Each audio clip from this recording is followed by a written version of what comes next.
वेदांत सार, वेदांत सार ग्रंथ में पेज नंबर 134, बराबर है ना? 134 पेज के ऊपर नीचे से चतुर्थ पंक्ति, अत्र गंगायां घोषः प्रतिवसति इति वाक्यवत् जल लक्षणापि न संगच्छते। ठीक है, तो चलिए, तो बात यह चल रही है कि तत्वमसि इत्यादि महावाक्य अखंड अर्थ का बोध कराते हैं, इस बात को बताया। और तत्वमसि इत्यादि वाक्य अखंड अर्थ का बोध लक्षणावृत्ति से कराते हैं, न कि शक्ति वृत्ति से। क्यों कि जैसे कि नीलम उत्पलम इत्यादि वाक्यों में शक्ति वृत्ति से ही शाब्द बोध हो जाता है, क्योंकि उन वाक्यों का अर्थ जो है वो संसर्ग रूप है अथवा विशिष्ट रूप है। तो संसर्ग रूप या विशिष्ट रूप अर्थ का बोध तो शक्ति वृत्ति से हो जाता है, किंतु तत्वमसि इत्यादि महावाक्य संसर्ग रूप या विशिष्ट रूप वाक्यार्थ का बोध नहीं कराते हैं, अपितु अखंड एक रस अर्थ का बोध कराते हैं। अतः शक्ति वृत्ति के द्वारा वो बोध कराते नहीं है, लक्षणा वृत्ति के माध्यम से बोध कराते हैं। ये बात कही। और लक्षणा करना इसलिए भी आवश्यक है कि जहाँ पर शक्यार्थ घटित नहीं हो पाता है, विरोध आता है, उस समय की जाती है क्या? लक्षणा। तो तत्वमसि महावाक्य में जो तत्पद का अर्थ है परोक्षत्वादि विशिष्ट चैतन्य और त्वम पद का जो अर्थ है अपरोक्षत्वादि विशिष्ट चैतन्य, उन दोनों चैतन्यों में विरोधी धर्म प्रतीत होने के कारण दोनों की एकता हो नहीं सकती है। अतः लक्षणा करके उस वाक्य का अर्थ ऐसा अर्थ निकला आता है कि तत्पद का लक्षार्थ और त्वम पद का लक्षार्थ दोनों का अभेद सिद्ध हो जाता है।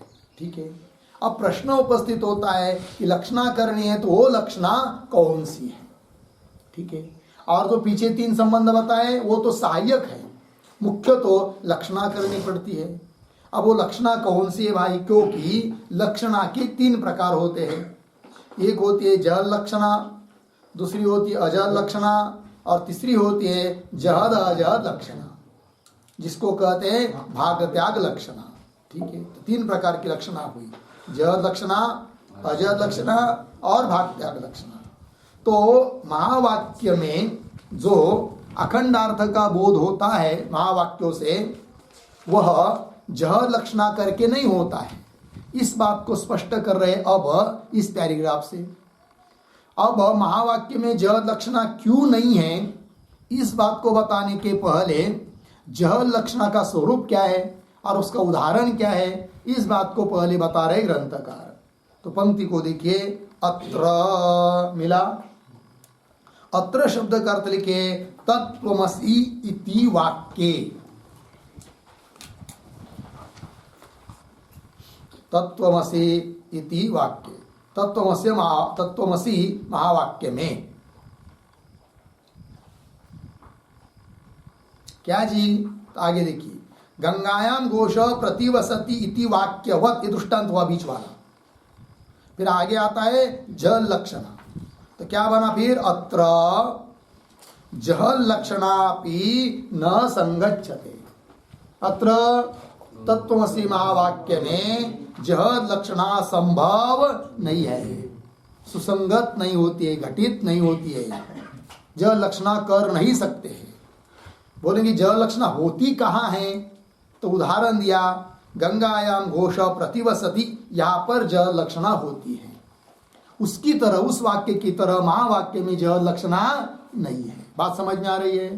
तो चलिए, तो ये जो पंक्ति है अत्र इत्यादि, उस पंक्ति की अवतरणिका समझने के लिए आप पेज नंबर 135 पर पहला पैराग्राफ छोड़कर टीका की शुरुआत में देखिए, थोड़ा 2-3 पंक्ति को पढ़ते हैं।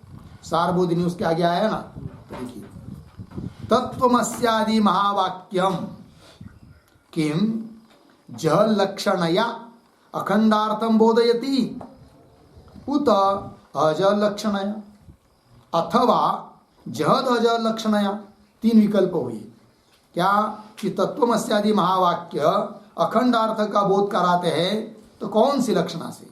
जहद लक्षणा से अखंडार्थ का बोध कराते हैं, अथवा अजल लक्षणा से अखंडार्थ का बोध कराते हैं, अथवा जहद अजल लक्षणा के माध्यम से अखंड अर्थ का बोध कराते हैं तत्वमस्यादि महावाक्य। ये जिज्ञासा हुई। इति जिज्ञासायाम, ऐसी जानने की इच्छा होने पर आद्य विकल्पे दूषणम आह। पहला विकल्प मतलब कौन सा? जल लक्षण। तो जल लक्षणा इस महावाक्य में, तत्वमसि महावाक्य में हो नहीं सकती है। क्यों? तो बता रहे क्या दोष आता है करके। आद्य विकल्पे दूषणम आह अत्र इति लगा। तो आइए मूल में, अत्र मतलब तत्वमसि महावाक्य में गंगायाम घोष प्रतिवसति इति वत्। तो गंगायाम घोष वाक्य भाई, तो गंगा में घोष है। किसी ने पूछा है कि नहीं क्या कि भाई हमको दूध लाना है और दूध तो कहाँ मिलेगा? तो वही अहिरों की बस्तियों में मिलेगा।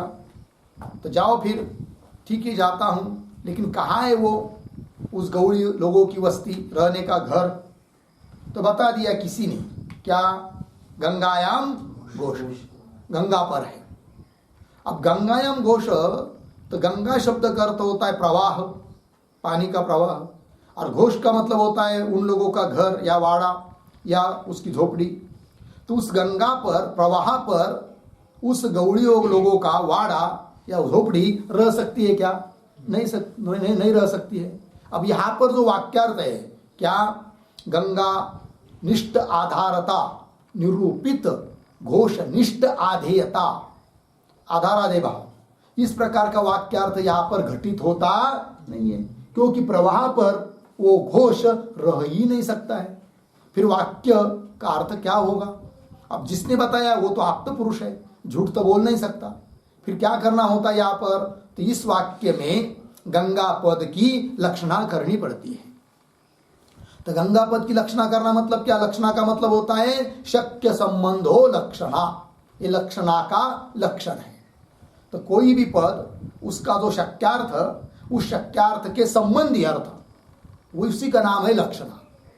शक्य संबंधो लक्षणा। तो गंगा पद का शक्यार्थ कौन हुआ? वाच्यार्थ प्रवाह, और उस प्रवाह के संबंधी है कौन? तीर, तट। तो वो तीर अर्थ लिया गंगा पद से। तो फिर वाक्य का अर्थ हो जाएगा गंगायाम घोष। इस वाक्य का अर्थ हो जाता है क्या? तीरे घोष, तट पर घोष है, यह अर्थ निकल आया। किंतु गंगा पद का तो शक्यार्थ तीर तो है ही नहीं है। फिर गंगा पद का तीर अर्थ कैसा लिया? तो लक्षणा करनी पड़ी। तो लक्षणा करके तीर अर्थ लिया। लग गया जी। फिर यहां पर कौन सी लक्षणा की? तो जह लक्षणा की। तो जह लक्षणा का मतलब क्या होता है? तो जह लक्षणा का मतलब होता है जहां पर पद के शक्यार्थ का अर्थात वाच्यार्थ का पूर्ण रूप से त्याग और उसके संबंधी अर्थ का ग्रहण जहां किया जाता है, वहां पर जो लक्षणा होती है वो कौन सी लक्षणा? जह लक्षणा। तो यहां पर गंगा पद का अर्थ जो प्रवाह, उसका पूर्ण रूप से त्याग किया और उस प्रवाह के संबंधी तीर अर्थ लिया, अतः जल लक्षणा से गंगा पद का अर्थ हुआ तीर। लग गया इतना। उस प्रकार महावाक्य जो है तत्वमसि, यहां पर जल लक्षणा हो नहीं सकती। यदि जल लक्षणा करने का प्रयास करेंगे तो तत्पद का वाच्यार्थ जो परोक्षत्वादि विशिष्ट चैतन्य, उसका पूर्ण रूप से त्याग करना पड़ेगा। त्वम पद का वाच्यार्थ जो अपरोक्षत्वादि विशिष्ट चैतन्य, उसका भी पूर्ण रूप से त्याग करना पड़ेगा। अब चैतन्य भी का भी त्याग कर दिया, फिर उससे अन्य अर्थ, वो तो जड़ ही अर्थ हो जाएगा। फिर उस जड़ अर्थ को लेकर क्या करेंगे? अर्थात जल लक्षणा महावाक्य में बन नहीं सकती है। तो पंक्ति देखिए, अत्र गंगायाम घोष प्रतिवसति, प्रतिवसति मतलब रहता है, स्थित है। इति वाक्यवत, इस वाक्य में जिस प्रकार जल लक्षणा है उसकी तरह अत्र जल लक्षणापि न संगच्छते। अत्र महावाक्य तत्वमसी महावाक्य में जल लक्षणा संभव नहीं है। लग गया इतना। अब जल लक्षणा किसको कहते हैं? तो इस प्रथम पंक्ति में जो पद आया है जल लक्षणा, उस पर एक टिप्पणी लिखिए उस जल लक्षणा शब्द का अर्थ। जल लक्षणा तो लिखिए वाच्यार्थम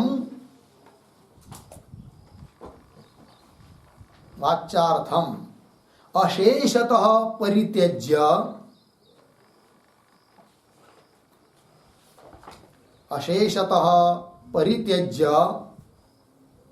तत्संबंधिनी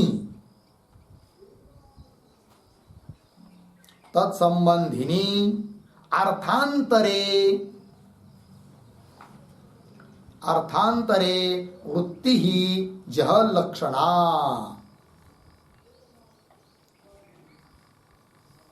अर्थांतरे वृत्ति है जह लक्षणा। ठीक है, देखो भाई, तो वाच्यार्थम अशेषतः परित्यज्य, अशेषतः मतलब पूर्ण रूप से, वाच्यार्थ का पूर्ण रूप से त्याग करके उस तत्संबंधी वाच्यार्थ संबंधी, वाच्यार्थ का त्याग, किंतु उस वाच्यार्थ के संबंधी जो अर्थांतर, संबंधी अर्थांतरे अन्य अर्थ में जो वृत्ति जो लिया जाता है अन्य अर्थ, वो होती है क्या? जल लक्षण। हो गया जी। चलिए, जैसे गंगापद का वाच्यार्थ प्रवाह, उसका अशेषतः पूर्ण रूप से परित्याग, और उस प्रवाह के संबंधी जो अन्य अर्थ जो कि गंगापद का अर्थ नहीं है, गंगापद के अर्थ से भिन्न अर्थ है, ऐसा जो अर्थ तीर अर्थ, उस तीर में वृत्ति, तीर रूप अर्थ लेना, वो हो गई क्या? जल लक्षण। ठीक है, आइए मूल में। अत्र गंगायां घोष प्रतिवसति इति वाक्यवत् जल लक्षणापि न संगच्छते। ठीक है, आगे।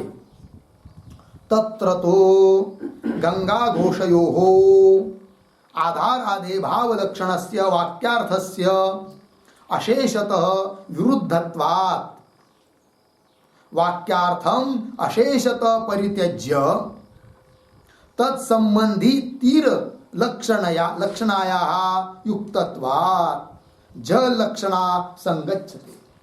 तो गंगायाम घोष इस वाक्य में जल लक्षणा क्यों घटित होती है, इस बात का स्पष्टीकरण कर रहे तत्र तु इत्यादि पंक्ति से, संगच्छते तक। तो देखिए क्या अर्थ है। तत्र तु गंगायाम घोष इति वाक्ये तु, गंगायाम घोष इस वाक्य में तो क्या वाक्यार्थ जो है उसका पूर्ण रूप से त्याग है। क्या वाक्यार्थ है गंगायाम घोष? इस वाक्य का अर्थ क्या है? तो गंगा और घोष इन दोनों में आधार आदे भाव है, प्रतीत होता है कि नहीं? तो आधार आदे भाव रूप जो वाक्यार्थ, क्योंकि गंगायाम सप्तमी है, घोष प्रथमा है, सप्तमी का अर्थ है आधार, है ना? तो गंगा निष्ठ आधारता, तन्निरूपित घोष निष्ठ आधेयता, तो आधार आदे भाव ये वाक्यार्थ निकल आता है, किंतु वो संभव नहीं है, अतः उसका पूर्ण रूप से त्याग। पंक्ति देखिए, तत्र तो गंगा घोषयो आधार आदेय भाव लक्षणस्य स्वरूपस्य, मतलब आधार आदे भाव स्वरूपस्य वाक्यार्थस्य, आधार आदे भाव स्वरूप जो वाक्य का अर्थ है, उस वाक्य के अर्थ का, अर्थस्य अशेषतः मिला। अशेषतः शब्द का अर्थ लिखिए सर्वथा या पूर्ण रूपेण, सर्वथा अथवा पूर्ण रूपेण। आइए आगे। विरुद्धत्वात्, पूर्ण रूप से वो विरुद्ध अर्थ है, संभव ही नहीं है। विरुद्धत्वात्, विरुद्ध होने के कारण, मिल गया ना? आइए मूल में। विरुद्धत्वात् वाक्यार्थम अशेषत परित्यज्य, विरुद्ध वाक्यार्थ पूर्ण रूप से विरुद्ध होने के कारण उस वाक्यार्थ को अशेषत परित्यज्य, पूर्ण रूप से उसका परित्याग करके तत्संबंधी वाच्यार्थ संबंधी, गंगापद का वाच्यार्थ कौन? प्रवाह, उसके संबंधी कौन? तीर। तत्संबंधी तीर लक्षणाया, तीर पर लक्षणा कर दिया तो लक्षणाया युक्तत्वात्, तीर पर लक्षण, तीर में लक्षणा करना युक्त है, उचित है कि नहीं? युक्तत्वात् उचितत्वात् जल लक्षणा संगच्छते, जल लक्षणा घटित हो जाती है। कहा? गंगायाम घोष, इस वाक्य में। ठीक है, आगे अत्र तु मतलब महावाक्य में तो जल लक्षणा संभव नहीं है। अब तक क्या बताया? गंगायाम घोष, यहां पर जल लक्षणा कैसी घटित होती है इस बात को बताया। अब अत्र तु इस पंक्ति से क्या बताने जा रहे हैं कि महावाक्य में जल लक्षणा घटित होती नहीं है। क्यों? इस बात को बताने जा रहे हैं अत्र तु इत्यादि पंक्ति से। तो ये जो पंक्ति आरंभ हुई है अत्र इत्यादि, उसके पूर्व में अवतरण के रूप में एक वाक्य लिखते हैं। तत्त्वमसि इति वाक्ये, तत्त्वमसि इति वाक्ये जल लक्षणा असंभवम,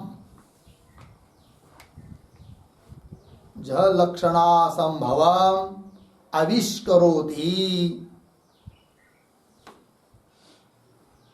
आविष्करोति अत्र तु इति।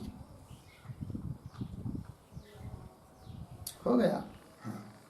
तत्त्वमसि इस वाक्य में जल लक्षणा असंभवम, जल लक्षणा का असंभव है तत्त्वमसि महावाक्य में, इस बात को स्पष्ट कर रहे ग्रंथकार अत्र इत्यादि पंक्ति के द्वारा।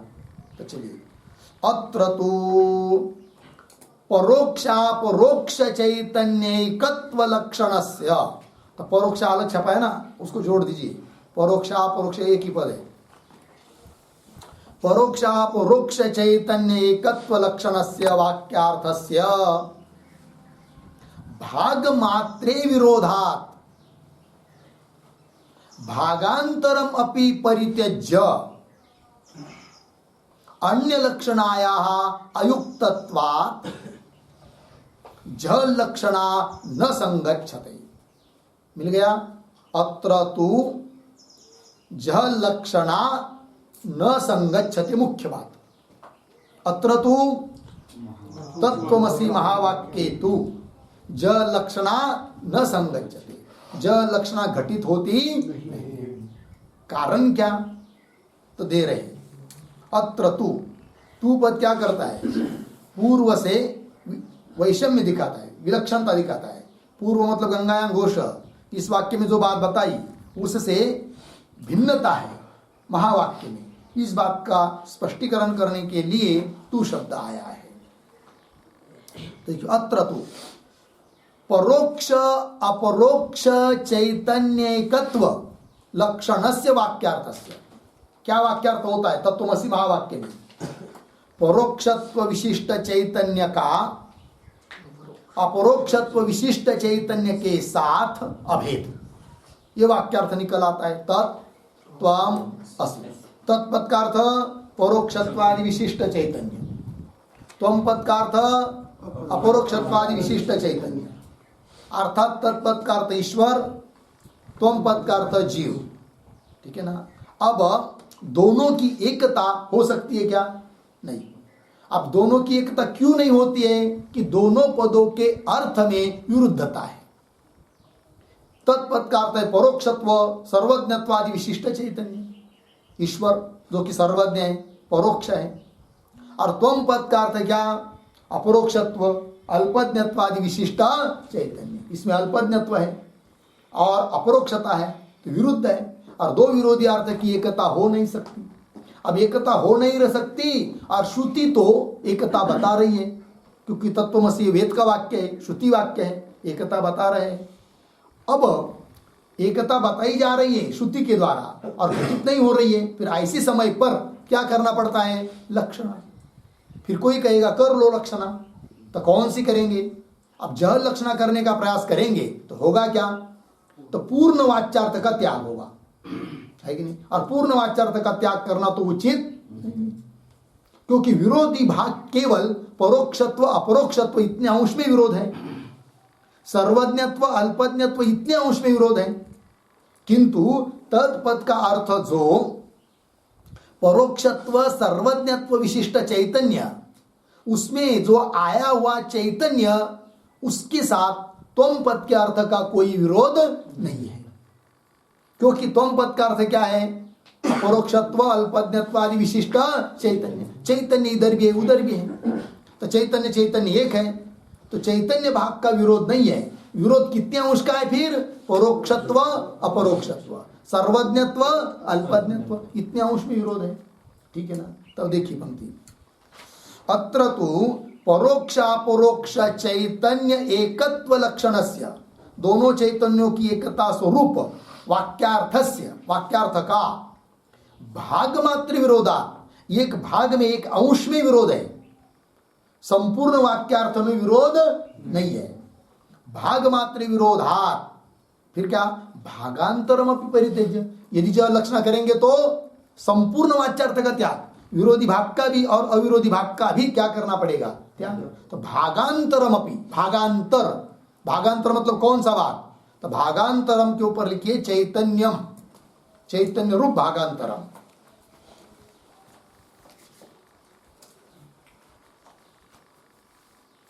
क्योंकि एक भाग हुआ विरोधी अंश परोक्षत्व अपरोक्षत्व, और भागांतर हुआ चैतन्य।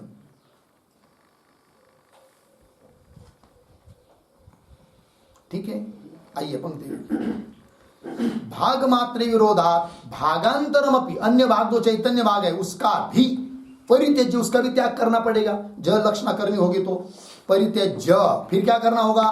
अन्य लक्षणाया अयुक्तत्व, अन्य, फिर अन्य ही दूसरा कोई अर्थ लेना पड़ेगा। तो अन्य, अन्य का अर्थ लिखिए अन्य, अन्य मतलब मुख्यार्थात भिन्न अर्थ,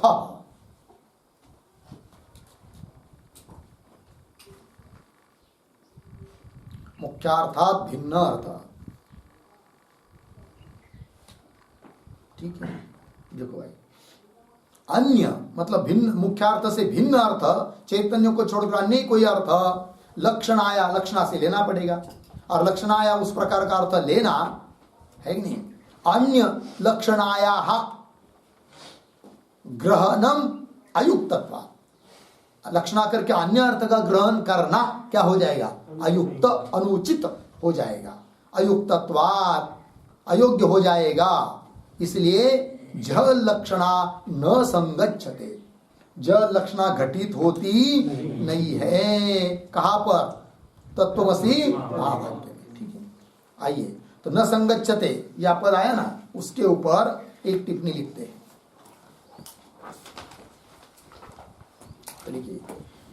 गंगा घोषादि वाक्यवत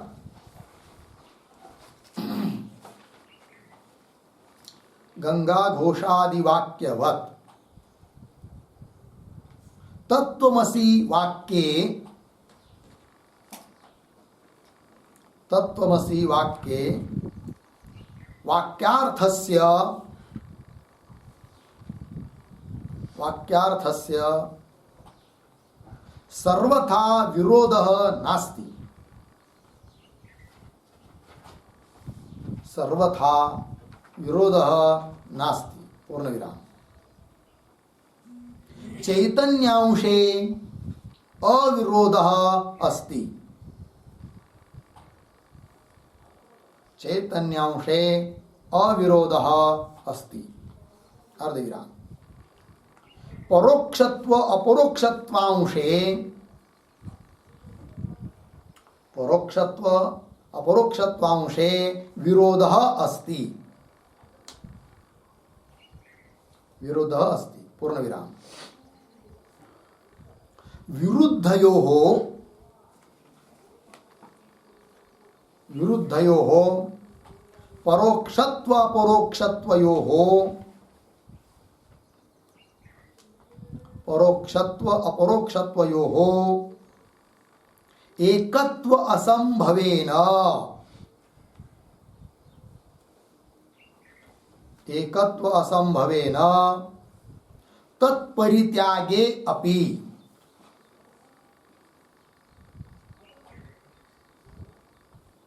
तत्परित्यागे अपि चैतन्य भागस्य एकत्वे चैतन्य भागस्य एकत्वे विरोधाभावात्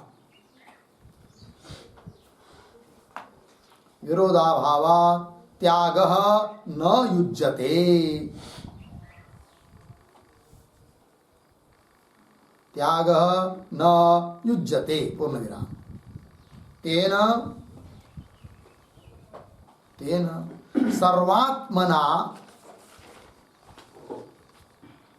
सर्वात्मना मुख्यार्थ परित्यागा संभवात् मुख्यार्थ परित्याग असंभवात् झ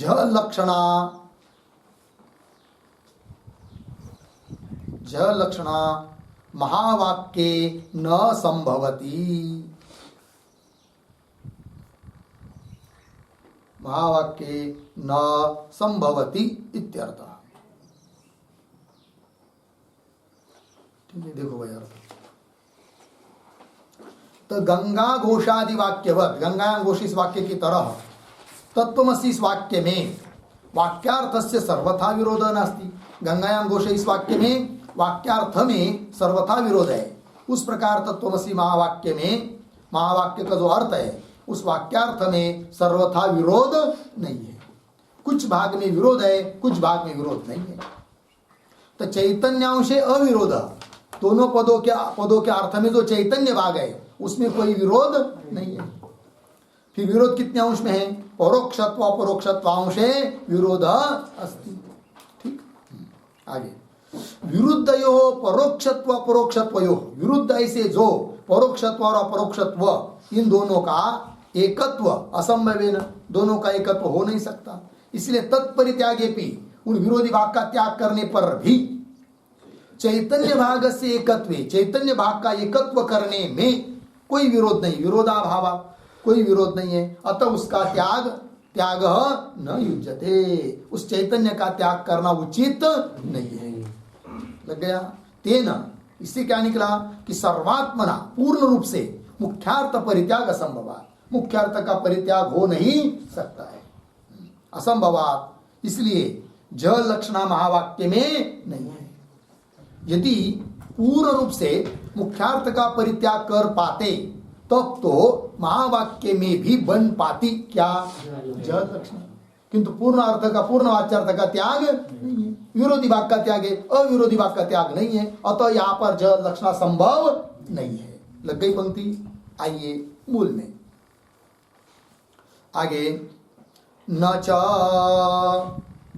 गंगा पदम स्वार्थ परित्यागेन तीर पदार्थम यथा लक्षयति तथा तत्पदम त्वं पदम वा स्वार्थ परित्यागेन त्वं पदार्थम तत्पदार्थम वा लक्षयत्वतः कुतः ज लक्षणा न संगच्छते इति वाच्यम न च वाच्यम। मिल गया जी? आइए भाई, तो थोड़ा समझ लेंगे। वाक्य के आरंभ में जो न आया है ना, उसका अन्वय किधर होता है? अंतिम, वाक्य के अंतिम में पद आए वाच्यम, इति वाच्यम न च वाच्यम। मतलब पूर्व पक्षी कुछ कह रहा है, फिर सिद्धांती कहेंगे हे पूर्व पक्षी, ये तुम्हारा कहना ठीक नहीं है। इति वाच्यम, ऐसे ही तुम कहते हो, न वाच्यम, ये तुम्हारा कहना ठीक नहीं है। क्या कहना चाहता है पूर्व पक्षी, इस बात को समझ लेंगे पहले, ध्यान दीजिए। तो अभी तक क्या निर्णय हुआ ऊपर कि तत्वमसि महावाक्य में ज लक्षणा संभव नहीं है। लग गया जी? ध्यान दीजिए। इस पर पूर्व पक्षी कहता है कि महावाक्य में भी ज लक्षणा हो सकती है। कैसे? वो समझा रहा है कौन? पूर्व पक्षी। इतनी बात लगी। अब फिर पूर्व पक्षी क्या सिद्ध कर रहा है कि महावाक्य में, तत्वमसि महावाक्य में भी हो जाएगी क्या ज लक्षणा। तो कैसे वो बताएगा। फिर सिद्धांति कहेंगे इति वाच्यम न च वाच्यम। हे पूर्व पक्षी, ये तुम्हारा कहना ठीक क्यों? वो उत्तर देंगे फिर कौन? सिद्धांति। आगे जाकर पहले पूर्व पक्षी महावाक्य में जह लक्षणा किस तरह से घटित कर पाता है कि नहीं, इस बात को समझ लेते हैं। देखो भाई, न चाह तो गंगा पदम स्वार्थ परित्यागे न तीर पदार्थम यथा लक्ष्यति। पहले उदाहरण में उसने बताया पूर्व पक्षी कहता है कि देखो भाई, ये सिद्धांती गंगायाम घोष यहां पर जल लक्षणा है क्या? नहीं तो है। क्यों है यहां पर गंगायाम घोष इस वाक्य में जल लक्षणा? तो पूर्व पक्षी कहता है देखो हे सिद्धांती, तुमने क्या किया, गंगा पद का जो वाच्यार्थ कौन, प्रवाह है, स्वार्थ मतलब वाच्यार्थ, उसका पूर्ण रूप से क्या कर दिया, त्याग कर दिया, है कि नहीं। और गंगा पद से कौन अर्थ लिया, तीर अर्थ लिया, है कि नहीं। तो जल लक्षणा बन गई। उसी प्रकार जल लक्षणा महावाक्य में भी बन सकती है। कैसे, वो बताएगा। पंक्ति पहले देखिए, च गंगा पदम स्वार्थ परित्यागे न, अपने वाच्यार्थ का परित्याग करके तीर पदार्थम यथा लक्ष्यति, तीर पद का बोध कराने में, है कि नहीं, लक्षणा हो जाती है गंगा पद की, लक्ष्यति। तथा उसी प्रकार तत्पदम त्वम पदम वा, पंक्ति देखिए अभी यहां पहले पढ़ लेता हूं, तथा के बाद तत्पदम त्वम पदम वा स्वार्थ परित्यागे न त्वम पदार्थम तत्पदार्थम वा लक्ष्यत्वतः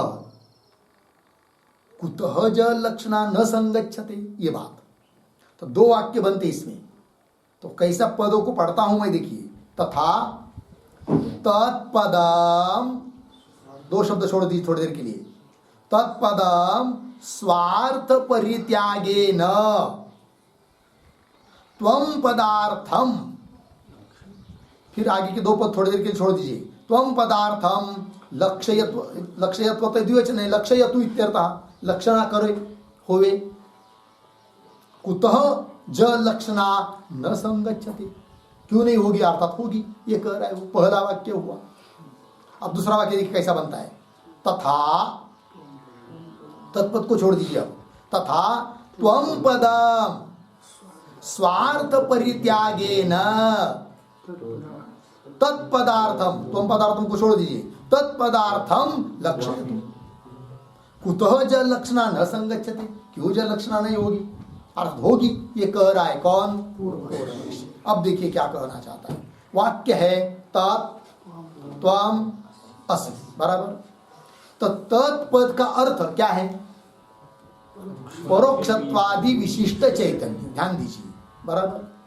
और त्वम पद का क्या अर्थ है, अपरोक्षत्वादि विशिष्ट चैतन्य।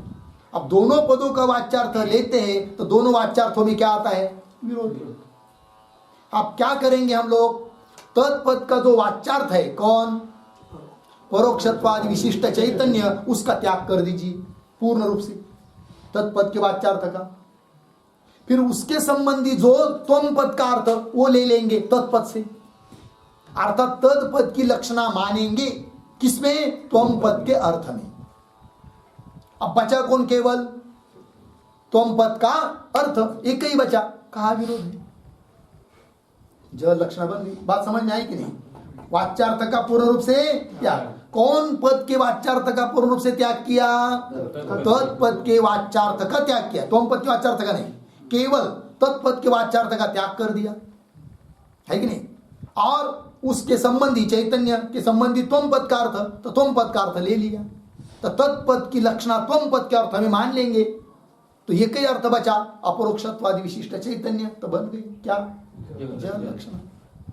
अथवा अब दूसरी रीति से वाक्य है तत् त्वम असि, अब तत्पद के वाच्यार्थ का त्याग नहीं करेंगे, त्वम पद के वाच्यार्थ का त्याग करेंगे।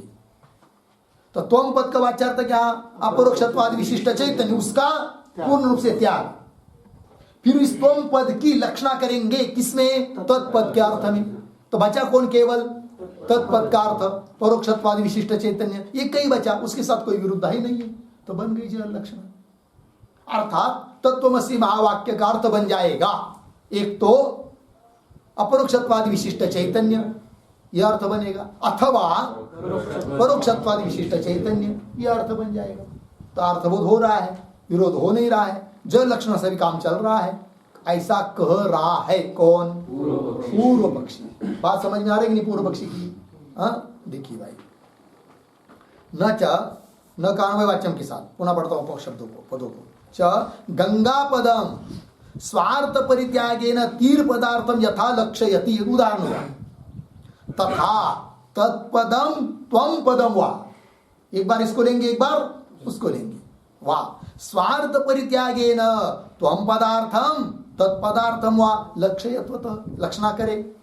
कुतः जह लक्षणा न संगच्छति, क्यों जह लक्षणा नहीं होगी? इति वाच्यम न च वाच्यम। ऐसा यदि पूर्व पक्षी कहेगा तो वह पूर्व पक्षी का कहना ठीक, तो क्यों ठीक नहीं है? वो आगे आ रहा है तत्र इत्यादि पंक्ति से, बात लग रही है। किंतु अब ये जो हम लोगों ने वाक्य पढ़ा कि नहीं, न च इत्यादि, तो न के पूर्व में अवतरण के रूप में, मतलब इसी का भाव बताने के लिए कुछ पंक्ति आई है, उस पंक्तियों को हम लोग पढ़ते हैं। कहाँ है वो पंक्तियां? तो आपके पुस्तक में पेज नंबर 136 ऊपर से चौथी पंक्ति मिला, तो 2-3 पंक्तियों को पढ़ते देखिए। ननु यथा, उस जो बात बताई ना अभी तक, उसी का स्पष्टीकरण कर रहे इन पंक्तियों में, और कुछ नहीं, खंडन तो आगे होगा।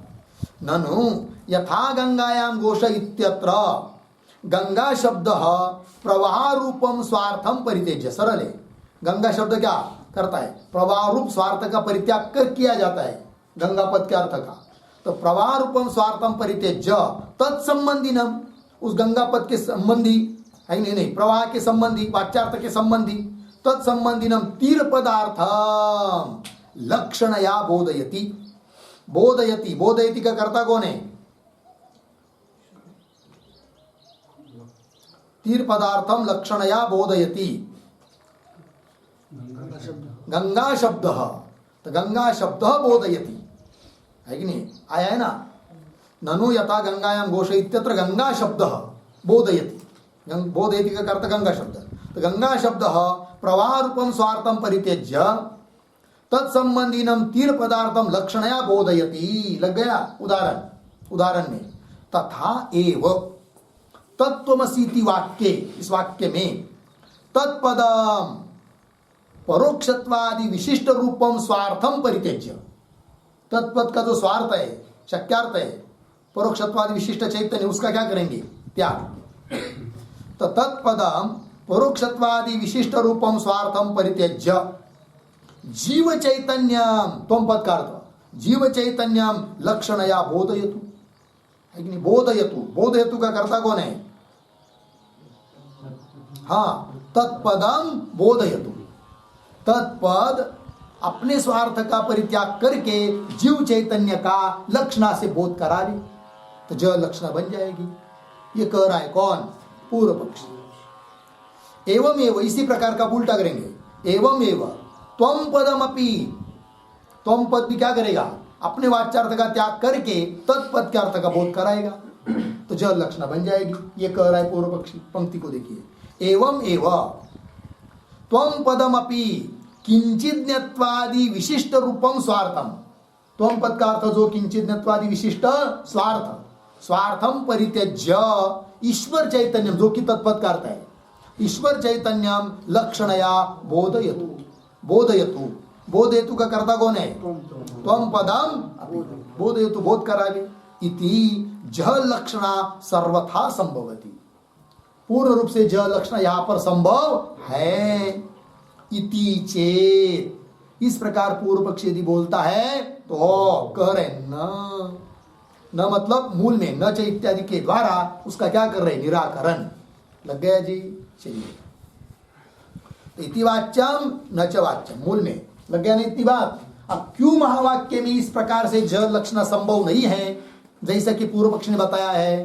तो वो कह रहे सिद्धांती, तत्र तीर पद अश्रवणेन तदर्थ अप्रतीतौ लक्षणया तत्प्रतीति अपेक्षायाम अपि तत्वं पदयोः शूयमानत्वेन तदर्थ प्रतीतौ लक्षणया पुनः अन्यतर पदेन अन्यतर पदार्थ प्रतीति अपेक्षा अभावात न महावाक्ये ज लक्षण इत्यर्थ। लग गए जी? हाँ, तो एक एक बातों को समझेंगे। तो कहा शुरुआत तत्र, इला पंक्ति, तत्र के पूर्व में अवतरण के रूप एक छोटा वाक्य लिखिए।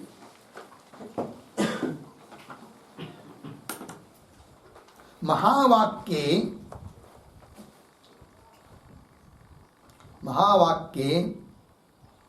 झ लक्षणा निराकरण प्रकारम,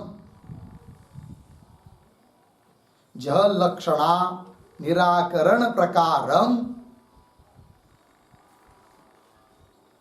एव आह तत्र इति।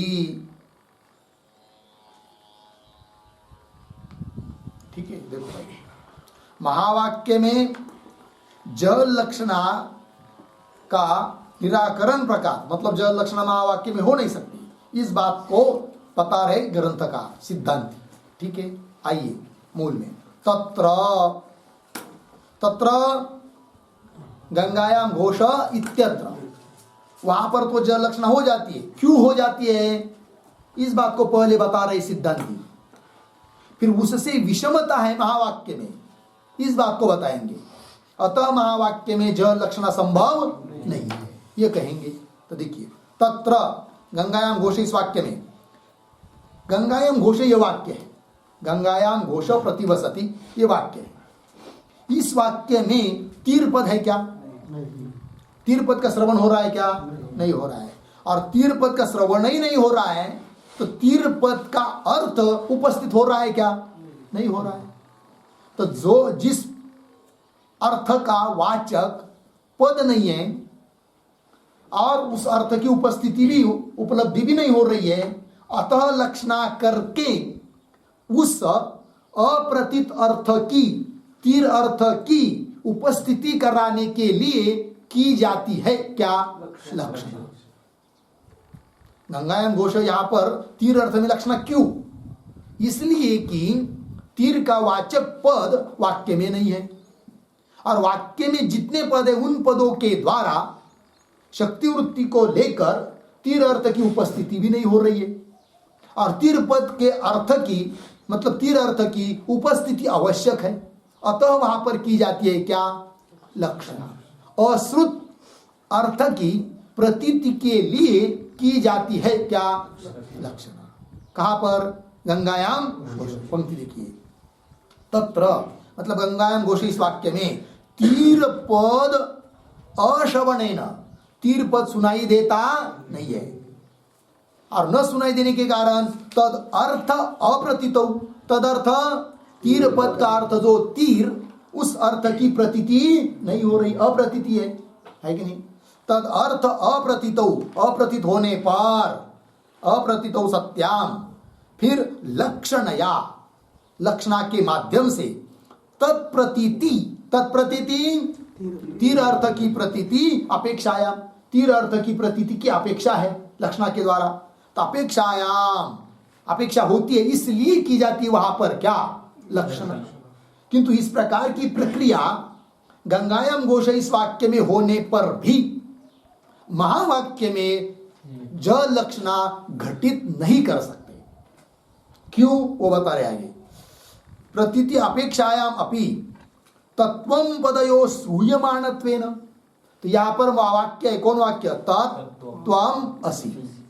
इस वाक्य में तत्पद और त्वम पद भी सुनाई दे रहा है कि नहीं? और तत् और त्वम दोनों पद प्रत्यक्ष सुनाई दे रहे हैं, अतः उसका अर्थ भी उपस्थित हो रहा है। अब पद सुनाई दे रहे वाक्य में, उसका अर्थ शक्ति वृत्ति से उपस्थित हो रहा है, फिर लक्षणा करने की क्या जरूरत? लक्षणा तब की जाती है वाक्य में वो पद न हो और उसका अर्थ की उपस्थिति आवश्यक हो, तब उस अर्थ की उपस्थिति के लिए की जाती है क्या? लक्षणा। किंतु यहां पर महावाक्य में तो दोनों पदों का श्रवण है, तत् और त्वम का, और उसका अर्थ शक्ति वृत्ति से उपस्थित है। तो जो अर्थ उपस्थित शक्ति वृत्ति से ही हो रहा है, पुनः उस अर्थ की प्रतीति के लिए लक्षणा करने की क्या जरूरत? कोई जरूरत नहीं है। अर्थात महावाक्य में ज लक्षणा संभव नहीं है। पंक्ति देखिए, अपेक्षायामपि तत्वम पदयो श्रूयमाणत्वेन, ऊपर क्या था? तीर पद अश्रवण था। तीर पद का क्या था? अश्रवण। वैसा यहां पर तत्वम पद का अश्रवण है क्या? नहीं, उल्टा है, श्रवण है। तत्वम पदयो श्रूयमाणत्वेन, सुनाई देना है होने से, तद अर्थ प्रतीतौ, और उसके अर्थ की प्रतीति भी हो जाती है। प्रतीतौ सत्याम, प्रतीति होने पर लक्षणया, लक्षणा करके पुनः, मतलब अर्थ की उपस्थिति एक बार हो गई शक्ति वृत्ति से, पुनः अन्यतर पदेन, दोनों में से कोई एक पद से और कोई एक अर्थ की उपस्थिति करने के लिए लक्षणा करने की क्या जरूरत है कि नहीं? वही करे, पुनः अन्यतर पदेन, दोनों में से किसी एक पद से, अन्यतर पदार्थ, दोनों में से किसी पद के अर्थ की प्रतीति है कि नहीं? पदार्थ प्रतीति अपेक्षा अभावात, उस पदार्थ के प्रतीति की क्या नहीं है? अपेक्षा ही नहीं है, क्योंकि अर्थ उपस्थित है, प्रतीत है। अप्रतीत अर्थ होता तब अपेक्षा होती, और शक्ति वृत्ति से नहीं हो पाता तब तो की जाती क्या? लक्षणा। किंतु यहाँ पर शक्ति वृत्ति से ही तत् और त्वम पद के अर्थ की उपस्थिति है, पुनः लक्षणा करके कौन से अर्थ की प्रतीति की अपेक्षा करोगे? कोई अपेक्षा नहीं है। अतः महावाक्य में लक्षणा घटती नहीं है, वही कह रहे। पुनः अन्यतर पदेन, अन्यतर पदार्थ प्रतीति अपेक्षा अभाव, अन्यतर प्रतीति की अपेक्षा का अभाव होने से, शेष क्या समझेंगे? महावाक्य ज लक्षणा न संभवती इति शेषः, महावाक्य में ज लक्षणा होती नहीं है, इस बात का निर्णय हुआ। लग गया पंक्ति? ये बात हो गई। फिर आगे का विचार हम लोग कल करते हैं। तो कुल मिलाकर निर्णय क्या हुआ कि महावाक्य में ज लक्षणा नहीं होती है। लक्षणा तो होती है किंतु ज लक्षणा नहीं होती। क्यों, क्या, कैसे, सब बात बताई। फिर आगे का विचार कल करते हैं। ओम पूर्णमदः पूर्णमिदं पूर्णात् पूर्णमुदच्यते पूर्णस्य पूर्णमादाय पूर्णमेवावशिष्यते। ओम शांति शांति शांति।